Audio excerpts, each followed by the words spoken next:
날씨가 무더운데 우리 예배 자리에 나오신 모든 분들을 환영하고 축복합니다. 특별히 또 오늘 방문하신 분들도 환영하고 축복합니다. 잘 오셨습니다. 우리 앞뒤 옆 분들과 우리 사랑하고 축복합니다. 우리 인사 나누시겠습니다. 사랑하고 축복합니다. 예. 방문하신 분들 다시 한번 감사드리고요. 오늘 우리 함께 나눌 말씀은 요한복음 21장 1절부터 14절까지 말씀입니다. 요한복음 21장 1절부터 14절까지 말씀을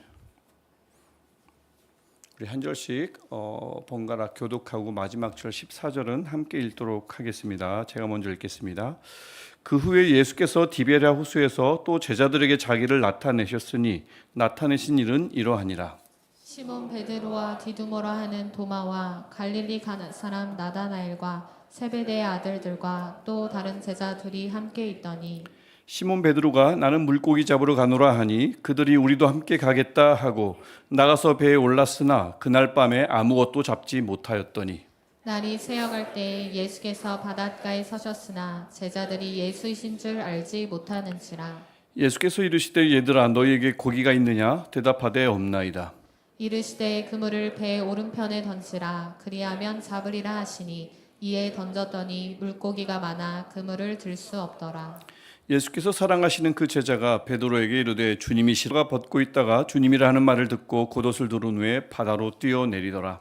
다른 제자들은 육지에서 거리가 불과 한 50칸쯤 되므로 작은 배를 타고 물고기 든 그물을 끌고 와서 육지에 올라보니 숯불이 있는데 그 위에 생선이 놓였고 떡도 있더라. 예수께서 이르시되 지금 잡은 생선을 좀 가져오라 하시니 시몬 베드로가 올라가서 그물을 육지에 끌어올리니 가득히 찬 큰 물고기가 153마리라. 이같이 많으나 그물이 찢어지지 아니하였더라. 예수께서 이르시되 와서 조반을 먹으라 하시니 제자들이 주님이신 줄 아는 고로 당신이 누구냐 감히 묻는 자가 없더라. 예수께서 가셔서 떡을 가져다가 그들에게 주시고 생선도 그와 같이 하시니라.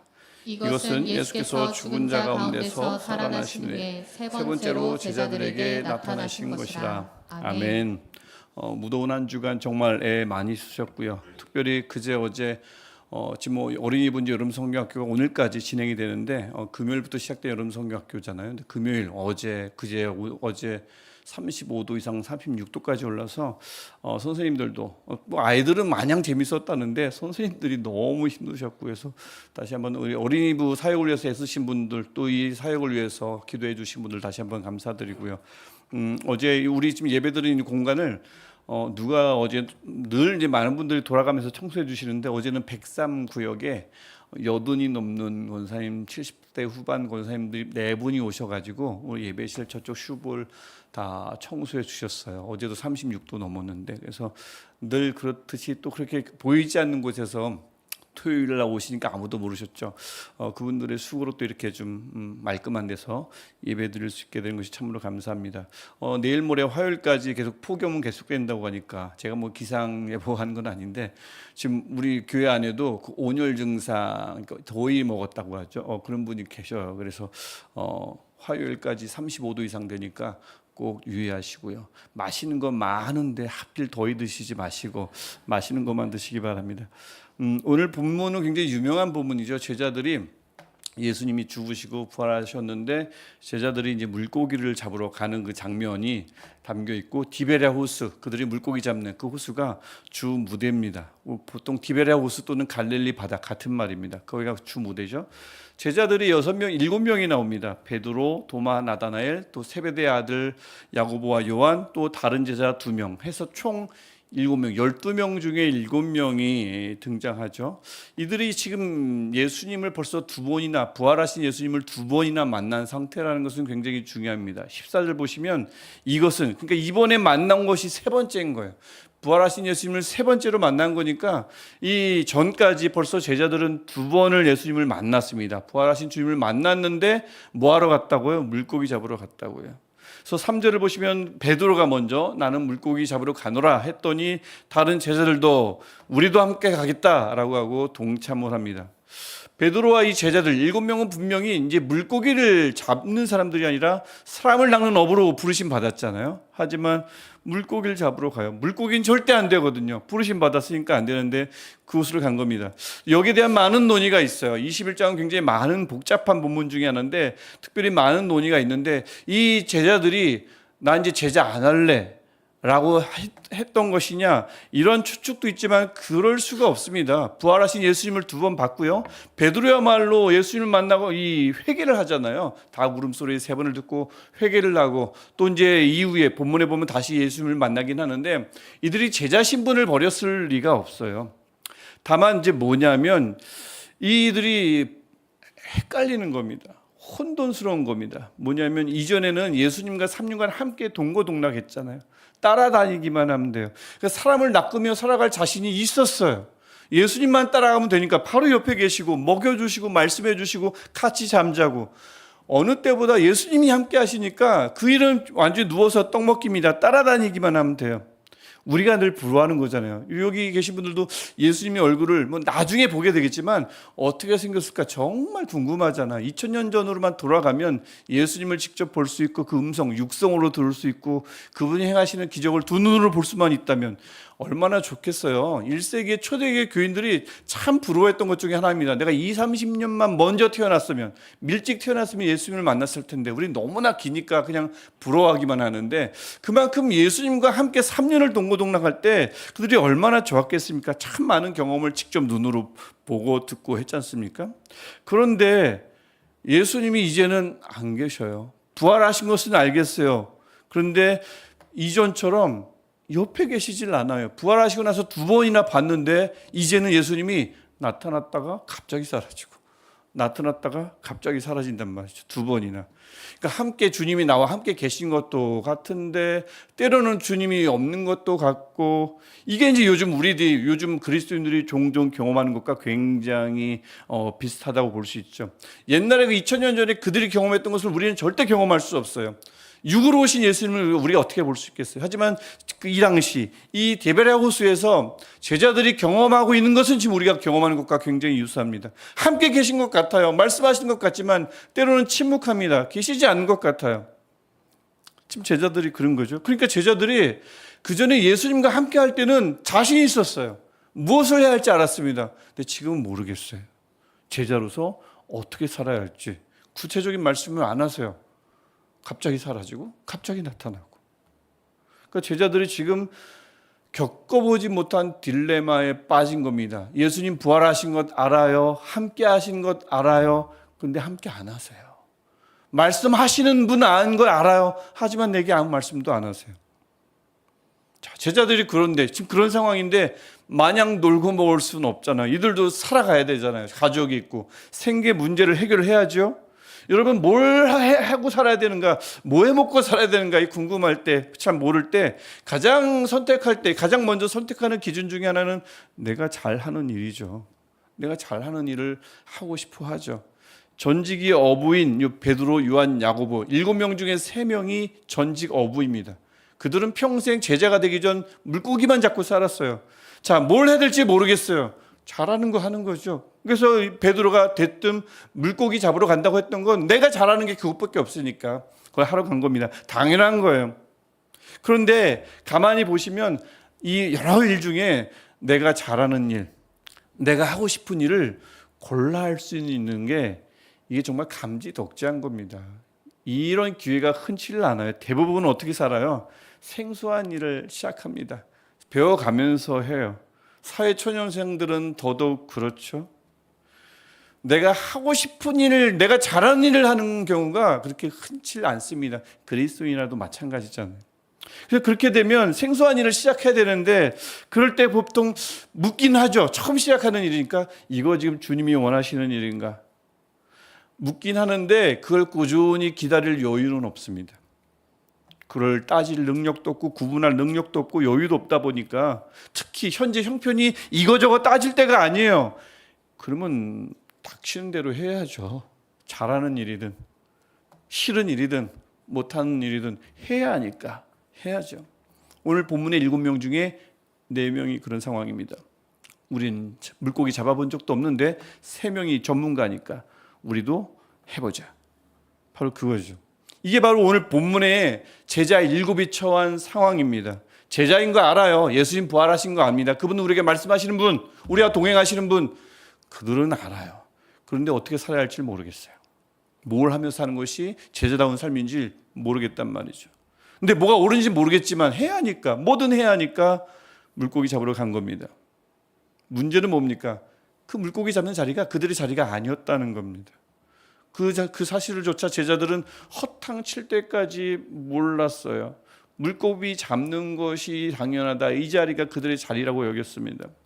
근데 분명한 건 우리는 알고 있잖아요. 그 자리는 그들이 주님이 원하시는 자리는 분명히 아니거든요. 우리 성경이 있으니까 알지만 제자들은 몰랐던 겁니다. 그들은 사람 낚으라고 주님께서 부르신 분들이거든요. 그런 제자들이거든요. 그들은 지금 제자리에 있지, 제자들인데 제자리에 있지 않습니다. 그래서인가요? 마음 먹고 시작한 일인데 안 풀려요. 3절 보시면 그날 밤에 아무것도 잡지 못하였더니 밤새 수고하였지만 아무것도 못 잡았습니다.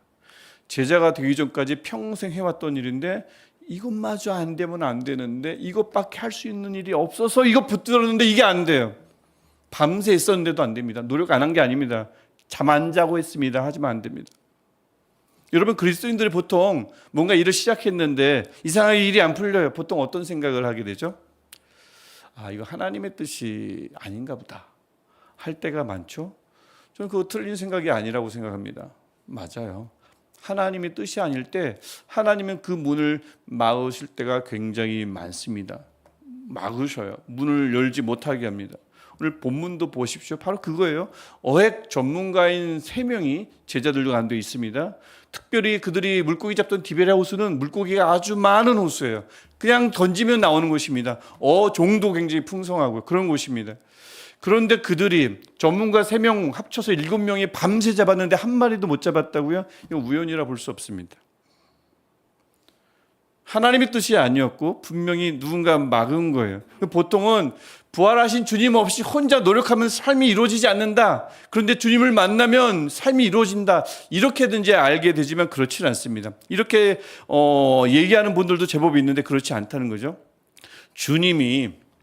부활하신 주님이 다른 데 계셔서 열심히 다른 일 하다가 보니까 제자들이 계속 허탕치고 있거든요. 그걸 나중에 알게 되셨어요. 그래서 얼른 가셔가지고 너희 나와 함께야 물고기 잡아 하고 잡게 하셨을까요?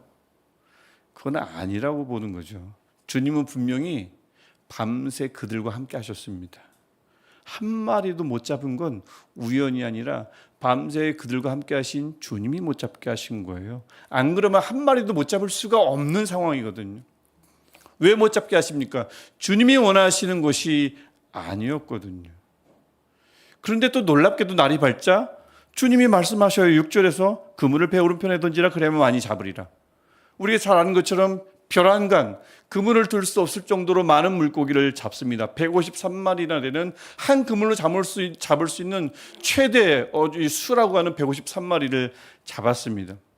제자들이 지금껏 왼편만 던져서요? 오른편을 안 던졌을까요? 아닙니다. 전문 어부인데 오른편도 던지고 왼편도 던졌겠죠. 그런데 아무 소득도 없다가 주님이 뜻이 계셔서 주님의 때가 돼서 주님이 말씀하시니까 그 평범했던 오른편이 특별한 오른편으로 바뀐 겁니다. 늘 하던 그물질이 아주 평범했던 그물질이 갑자기 주님이 원하시니 특별한 그물질로 바뀐 거예요. 주님이 뜻이 있으시고 주님이 하시고자 하시면 늘 해왔던 것이 그 아무것도 아닌 것이 벼랑간 특별한 것이 될 줄 믿습니다. 운이 좋아서가 아니에요. 주님이 원하시면 늘 우리가 드리던 예배가 어느 날 특별한 예배가 되고 늘 그냥 그 시간에 드리던 습관처럼 드리는 기도가 주님이 원하시면 정말 특별한 기도가 될 줄 믿습니다. 주님이 그렇게 하셔요. 믿음이 좋아서요? 오늘 본문 보십시오. 제자들이 153마리를 잡은 건 언제 일어났냐면 그들이 아직 주님이 누군지 모를 때 일어난 일입니다. 7절 보십시오. 주님이 주님인 줄 언제 알게 되냐면 물고기를 잡고 나서 알게 됩니다. 뒤늦게나마 주님을 알아보죠. 주님이시라. 사랑받는 제자가 먼저 알게 되고 그다음에 베드로가 물에 뛰어든 겁니다. 그러니까 이들이 153마리를 잡은 것은 누군지도 모르는데 던졌더니 잡은 거예요. 그러니까 주의 말씀을 의지하여 믿음으로 금을 던진 게 주의 말씀 의지하여 믿음으로 금을 던져 잡은 게 아니라고요. 누군지도 모른다니까요. 물론 주님이 우리의 믿음을 보시고 그 믿음대로 행하실 때도 있습니다. 누가복음 8장 48절 보면 혈우증 걸린 여인이 낫게 되는데 그때 예수께서 이렇게 말씀하십니다. 내 믿음이 너를 구원하였으니 평안히 가라 하시더라. 그 여인의 혈루증이 난 것은 분명히 그녀의 믿음 때문입니다. 믿음이 중요할 때가 있어요. 하지만 오늘 보면 늘 그런 것이 아니라는 거죠. 예수님이 누군지 몰라도 그저 벼랑 끝에 몰렸으니까 지푸라기라도 잡을 것 같은 심정으로 믿져봐야 본전이라는 마음으로 그냥 말을 따랐을 뿐인데 주님의 뜻이 있으면 문제가 해결된다는 것입니다. 주님의 뜻이 있으시면 일하셔요. 지금 우리 안에도 마찬가지입니다. 이 안에 예배가 갈급해서 오신 분들도 있지만 사람들은 다양하잖아요. 저는 잘 모릅니다. 예수님을 이 안에는 예수님을 알아볼 제자들처럼 예수님을 알아볼 여력조차 믿음조차 없는 분들도 계실 거고요. 믿음으로 주님의 이름을 부르지 못하는 분들도 계실 거고요. 그냥 예배 자리에 나오다 보니 나온 분들도 계실 거고요. 하도 가자고 하니까 뭐 믿져봐야 본전이지 하고 나온 분들도 계실 거예요. 믿음이 없어도 주님을 알아볼 여력이 없어도 그냥 하도 그러니까 그냥 나와본 사람도 정말 주님이 원하시면 지금 이 예배가 벼랑간 그분들에게 특별한 예배가 될 줄 믿습니다. 믿음이 우리를 구원하기도 하지만 믿음이 없어도 주님이 원하시면 하시는 분, 이게 우리 주님이신 줄 믿습니다. 그러니까 제자들은 이 153마리를 우연히 잡은 게 아니라 주님이 잡게 해주셨구나라는 것을 더 깊이 깨닫게 되는 것이 10절입니다. 지금 잡은 생선을 좀 가져오라 주님이 명하시니까 이들이 그 생선을 이제 세야 되잖아요. 가져오려면 그물에서 뜯어내야 되니까 세면서 하나 둘 센 것이 153마리입니다. 많죠. 일일이 세면 많죠. 그걸 세면서 우리가 밤새도록 애썼는데 허무하게 실패한 게 운이 나빠서가 아니구나. 날이 셀 무렵 갑자기 물고기 저 사람 말 듣고 누군지도 모르지만 말 듣고 던졌는데 잡혔어요. 운이 좋았던 것이 아니구나. 우리 주님이 하신 거구나. 그것을 물고기를 한 마리씩 끄집어내고 세면서 아신 거죠. 우리의 길을 여시는 분도 하나님이시구나. 왜 우리 길을 닫으셨던 분도 하나님이셨구나 라는 것을 알게 된 겁니다. 길을 여시는 분도 우리 주님, 길을 닫으시는 분도 우리 주님이신 줄 믿습니다. 근데 이 신앙 고백에 유의해야 할 게 있어요. 자, 이런 우리 주님을 우리가 늘 신뢰하고 그래서 뭔가 있을 때 주의 뜻을 묻죠. 여시는 분도 주님이시니까, 닫으시는 분도 주님이시니까 과연 이 상황 주님의 뜻이 무엇입니까? 우리가 묻게 되는데 보통 언제 주님의 뜻을 많이 묻습니까? 즉 언제 주님 앞에 더 열심히 간구하고 엎드리죠? 중요한 일을 앞두고 있을 때입니다. 저도 그래요. 오늘 본문을 이용하면 물고기를 잡아야 할 일이 앞에 있을 때예요. 제발 잘 되게 해달라고. 누구나 기도합니다. 교회 다니지 않는 사람들도 기도하지만 특별히 교회 다니는 분들은 더더욱 기도하죠. 그리고 이것은 당연한 겁니다. 기복신앙이라고 볼 필요가 없어요. 주님을 믿고 주님이 내 삶의 주관자라고 하시는데 내 삶에 중요한 관문이 있으면 당연히 그분 앞에 엎드리는 것이 묻는 것이 당연한 거죠. 기복신앙으로 치부할 필요가 없다라는 생각을 하는데 우리가 또 언제 또 주님 앞에 매달립니까? 길이 막혔을 때요. 그렇게 열심히 기도했는데 길이 열리질 않아요. 그러면 답답하잖아요. 속상하잖아요. 그럼 묻죠. 주님 왜 이러시나요? 왜 내게 이러시나요? 왜 나만 이런가요? 주님의 뜻이 어디 있냐고 계속 묻습니다. 그런데요, 길이 열리면요, 바랐던 것이 이루어지면요, 그때는 어떻게 될까요? 그때는 주님의 뜻을 신중하게 묻기보다는 응답하신 주님께 감사하며 그 응답 받은 축복을 누리기 바쁩니다. 그리고 이 축복이 계속 가기를 기대하죠. 그 길을 계속 걷기를 원합니다. 여러분, 만약 오늘 본문에 나오는 제자들이 그랬다면 어떻게 됐을까요? 153마리를 잡았어요. 그 엄청난 성공에 감사하며 이 7명이 계속 디베랴 바다에 머뭅니다. 주님, 앞으로도 153마리를, 앞으로는 200마리를 계속 물고기만 잡으려 한다면 어떻게 되었을까요? 오늘 본문이 바로 이 점을 우리에게 말씀하고 있습니다. 길이 열렸거든 더 뜻을 물어보라고요. 길이 열렸거든 왜 길을 열어주셨는지 더 신중하게 주님의 뜻을 물으라고 말씀합니다. 특히나 내가 별로 기도한 적도 없는데, 특히나 내가 주를 의지하는 믿음도 별로 없는데, 주님이 원하는 일도 아닌 것 같은데, 제자들처럼 물고기 잡으면 안 되는데 물고기 잡고 있는데 길이 열렸잖아요. 성공했잖아요. 주님이 원하는 일인지 아닌지도 모르겠는데 일이 술술 풀릴 때, 이게 왜 일이 술술 풀리는지 더 신중하게 주님의 뜻을 물으라고 우리에게 말씀합니다. 제자들 다시 한번 보십시오. 그들은 지금 물고기 잡고 있으면 안 됐어요. 예수님도 못 알아봤어요. 그런데 예수님이 물고기를 엄청 많이 잡게 해주십니다. 그럴 때 물어야 된다고요. 이상하잖아요. 주님 왜 이러시지? 제자들의 경우 왜 그들로 하여금 물고기를 많이 잡게 하셨을까요? 물고기 그만 잡으라고 많이 잡게 하셨습니다. 이거 못 깨달았으면 어떡할 뻔했어요? 물고기를 많이 잡게 하셔서 물고기 그만 잡으라고 하신 거거든요. 희한하죠?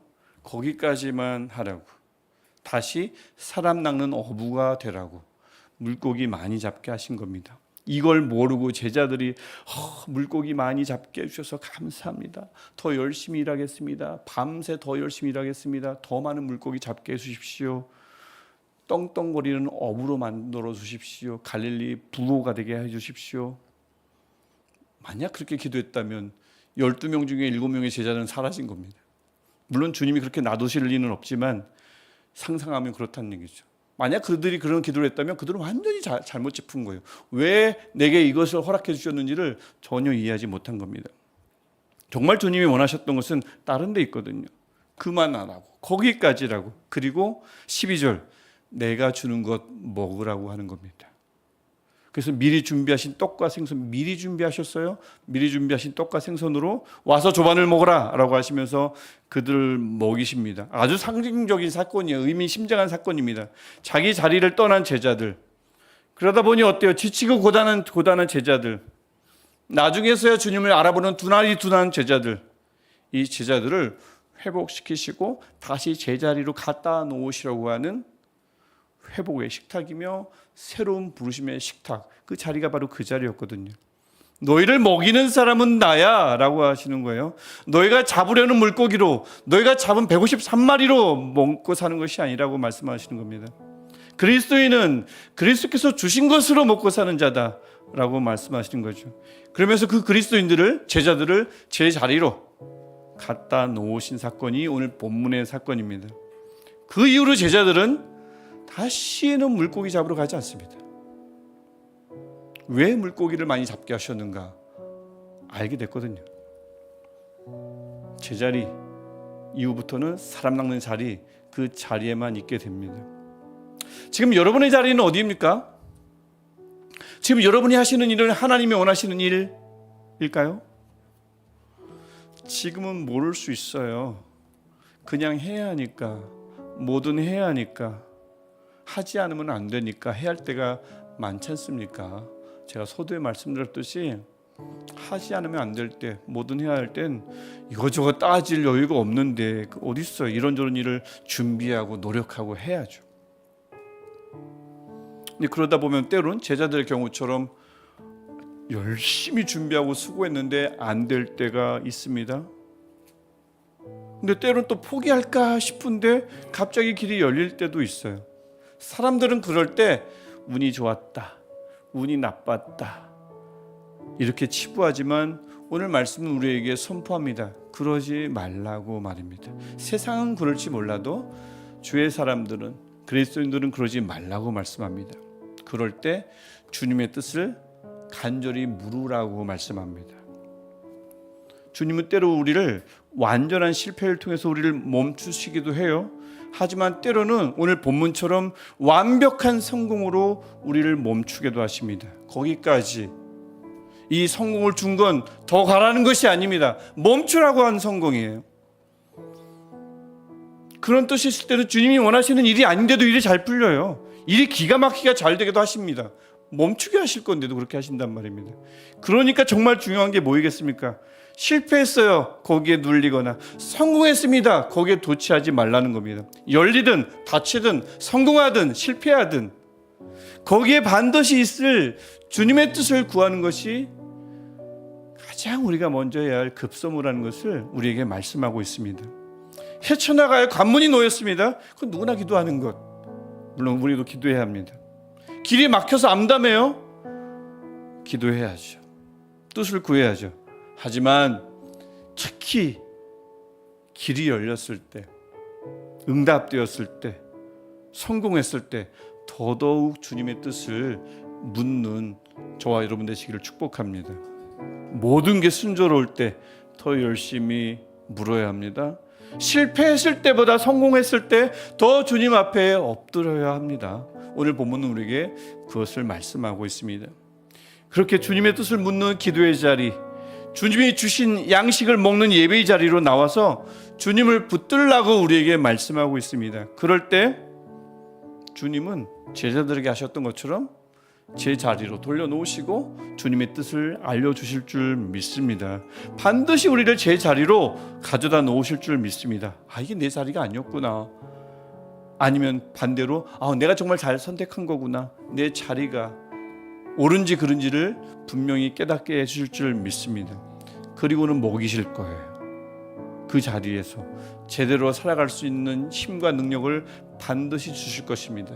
떡과 생선을 미리 준비하셔서 주시려고 부르신 거거든요.